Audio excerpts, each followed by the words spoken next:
Bonjour, bienvenue dans cette vidéo. Aujourd'hui sur Blender 2.8, nous allons voir donc les fonctions Endo et Rideau. Alors oui, je sais, certaines personnes pourraient dire ok, c'est super simple et tout, soit. Bah écoutez, regardez cette vidéo et dites-moi ce que vous en pensez.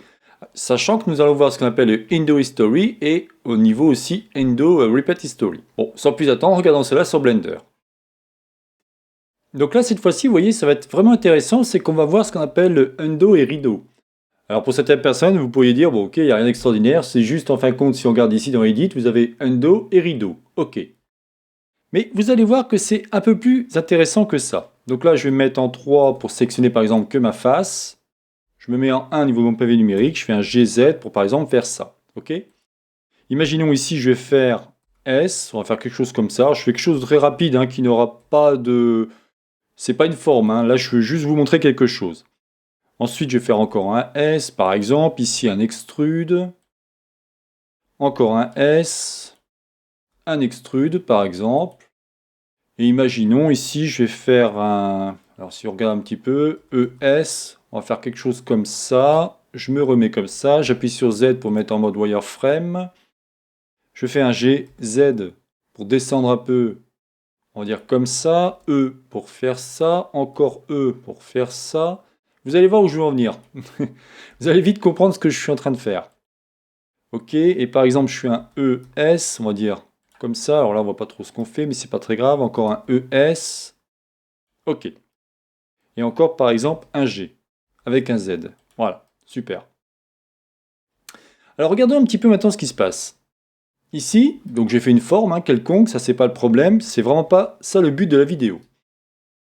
Donc je suis en mode édition, parfait. Si je fais Undo, je reviens donc de l'édition, vous voyez, de mode objet en mode édition. Parfait. Si je fais rideau, je reviens donc du mode édition au mode objet. Normal puisque c'est soit en avant, soit en arrière. Ce qui est très intéressant au niveau de Blender, c'est ici. Vous avez ce qu'on appelle Endo History. Alors là, vous voyez, on a 1, 2, 3, 4, 5, 6, 7, 8, 9, 10, 11. Même 12, tiens, c'est marrant. Alors attendez, je vais essayer de faire quelque chose en plus parce que il y a quelque chose qui m'intrigue.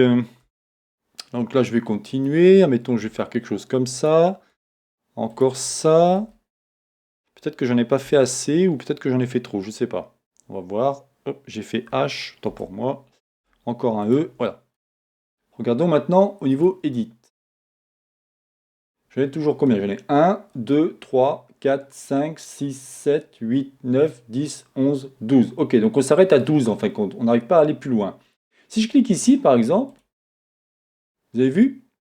En fin de compte, ce qui est très intéressant, c'est qu'on va pouvoir, en cliquant sur Endo History, vous avez votre œil, et votre œil vous dit, bah voilà, vous pouvez revenir en arrière de 10 pas. Alors ce qui est assez marrant, c'est que j'ai pourtant marqué 10 et lui il met 12. Bon, pourquoi pas. Donc si je clique ici, vous voyez, il me remet bien ce que j'ai fait. Donc c'était assez intéressant, c'est que vous allez pouvoir en fin de compte pas sauvegarder, parce que quand vous allez enregistrer votre fichier, votre historique va être perdu. En gros, je voudrais, si vous voulez, que chaque mouvement que je fais soit pris en compte au niveau de l'historique.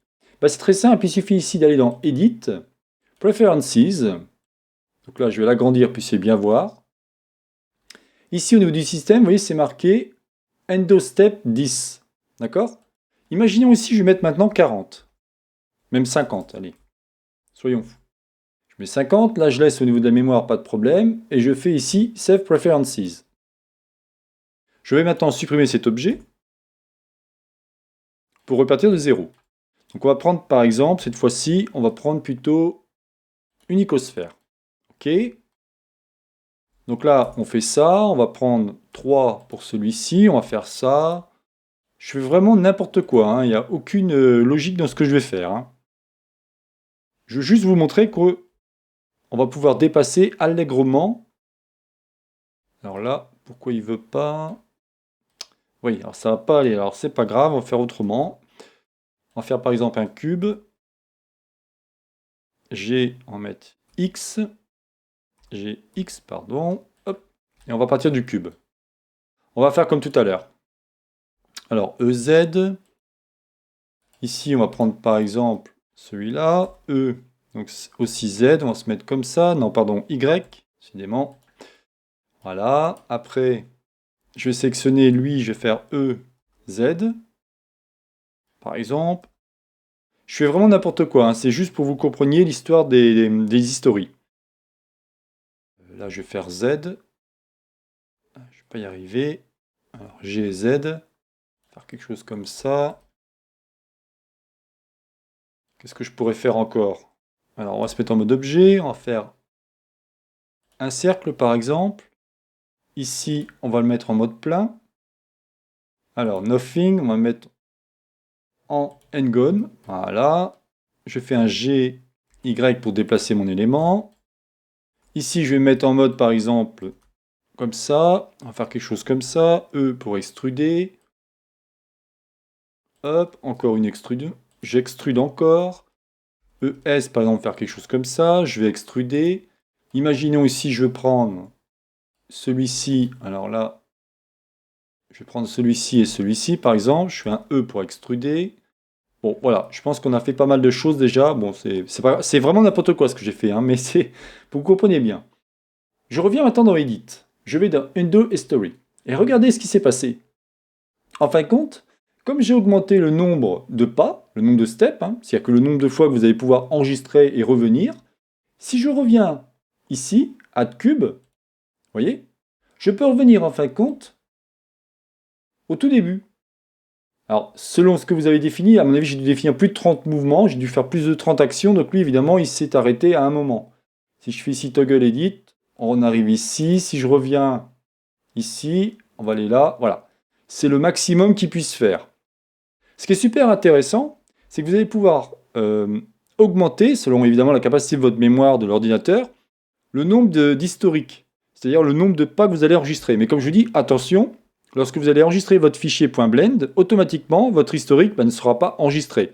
Ce qui n'est pas le cas, par exemple, de ZBrush. Ce qui est très intéressant, c'est que vous pouvez faire carrément après des vidéos de tout ce que vous avez fait. C'est qu'en gros, ce qu'il fait, ZBrush, c'est qu'il enregistre pas à pas chaque élément, et après, il en fait une vidéo. Bon, c'était juste pour vous expliquer ça. Regardons maintenant autre chose. Là, je vais faire, on va prendre un cube. On va tout simplement le diminuer un peu. Je vais faire un Shift D. Shift D, tout simplement pour dupliquer sur l'axe X. Je fais ça, d'accord? Si je fais Shift R, rappelez-vous, ça répète tout simplement la dernière action, d'accord? Donc si je prends celui-ci, je prends celui-ci, je prends celui-ci, Shift D, je mets sur Y. Je fais ça. Shift R. Pourquoi je fais ça? On va regarder ici au niveau de l'edit. Donc on a vu Undo et Redo. On a vu maintenant Undo History, no problem. Ici vous avez Repeat Last.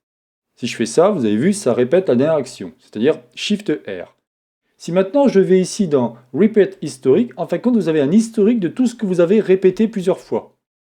Donc là aussi c'est très intéressant, vous allez pouvoir par exemple revenir au niveau du delete, voyez. Je peux revenir, si je reviens ici, au niveau du Reveal Hidden. Enfin, vous allez pouvoir faire, en fin de compte, vous avez l'historique, on va dire, au niveau de vos mouvements de Redo et Undo, mais vous avez aussi l'historique au niveau des mouvements répétés. Voilà ce que je voulais vous expliquer. Voilà, c'est donc la chaîne Ça va pour tous, réalisée par Jean-Michel. Si vous avez aimé cette vidéo, n'oubliez pas de liker ou tout simplement vous abonner à ma chaîne. Alors comme je disais, si vous avez des remarques à faire par rapport au Undo et le Redo, dites-le, il n'y a pas de problème. Pour la prochaine vidéo, nous verrons quelque chose de très intéressant qui s'appelle les collections. Je vous souhaite donc une bonne journée et à la prochaine vidéo. Bye bye.